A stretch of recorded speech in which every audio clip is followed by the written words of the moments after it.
Good afternoon or good morning. Not sure when you're doing this, but God's blessings to each and every one of you.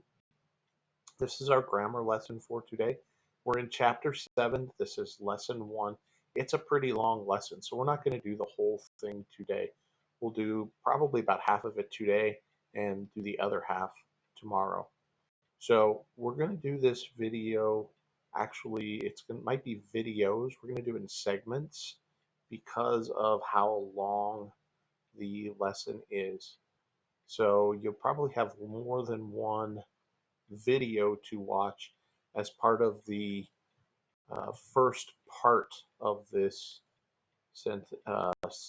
lesson for today. So let's get started. You're going to start with jingle time.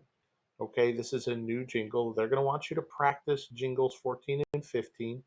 For those of you who have a textbook, you can find that on page Q7. For those of you who don't, I will try to find YouTube videos of the jingles and attach the jingle videos to this lesson so that you can practice as well. I'm pretty sure that they're online. So let's get started with Jingle 16. Listen to it once and then go back and replay it and practice it twice more. Here we go. Time today, I'd like you to practice jingles 14 through 15 in the jingles section. They're found on page Q7. Be sure to practice each jingle at least 3 times. Jingle 16 is the conjunction sound-off jingle. Have some fun with it.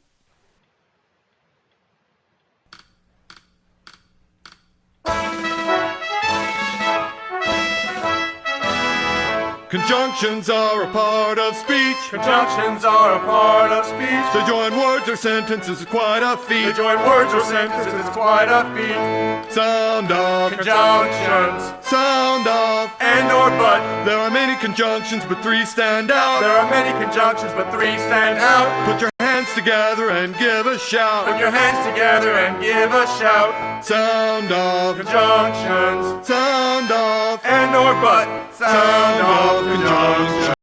Sound off. And or but. It's grammar time. Conjunctions and compound parts.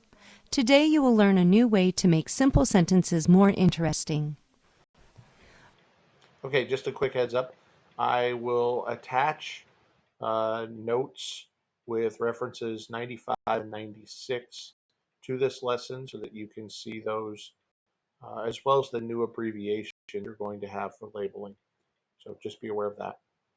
Reference 95 teaches us about conjunctions. A conjunction is a word that joins words or groups of words together. Think of a conjunction as the glue that lets you stick 2 ideas together. For example, the conjunction and is the glue that holds bread and butter together. The conjunction or is the glue that holds dogs or cats together. The most common conjunctions are and, or, and but. Conjunctions should be memorized and recognized on sight when classifying a sentence. A conjunction is labeled with the abbreviation capital C. Follow along as I read reference 96, coordinate conjunctions and compound parts. Coordinate conjunctions join ideas that have the same level of importance. This means that coordinate conjunctions can join 2 subjects, 2 verbs, 2 adverbs, or 2 sentences. The coordinate conjunctions are and, or, and but.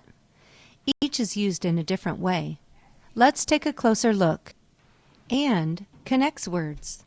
For example, I like peanut butter and jelly. Or gives another choice. For example, is it day or night?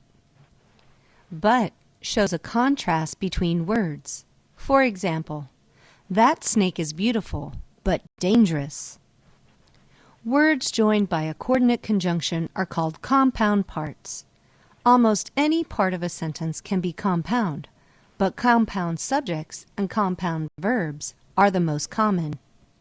Compound parts are labeled with the letter capital C, added to their usual labels.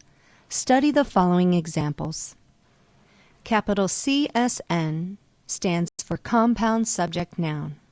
For example, Dave and Jim laughed at my joke. Did you notice the compound subject noun? Dave and Jim.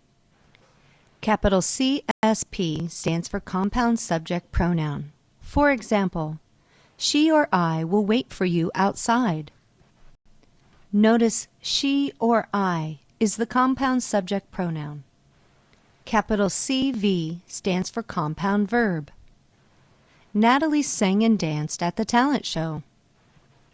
Notice the compound verb in this sentence, sang and danced.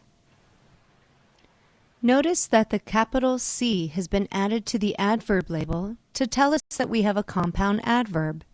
The cat stalked its prey slowly and silently. The compound adverb, slowly and silently, has been circled. A capital C has been added to the adjective label to let us know that we have a compound adjective. A small but strong pony carried our supplies. The compound adjective in this sentence is small but strong. Finally, the capital C has been added to the object of the preposition label to let us know that we have a compound object of the preposition. For example, they sat on chairs or stools. Chairs or stools is the compound object of the preposition. Now, Okay, so that will be the end of the first video segment. We'll do the question and answer flow as the second part of the video segment. So here we go.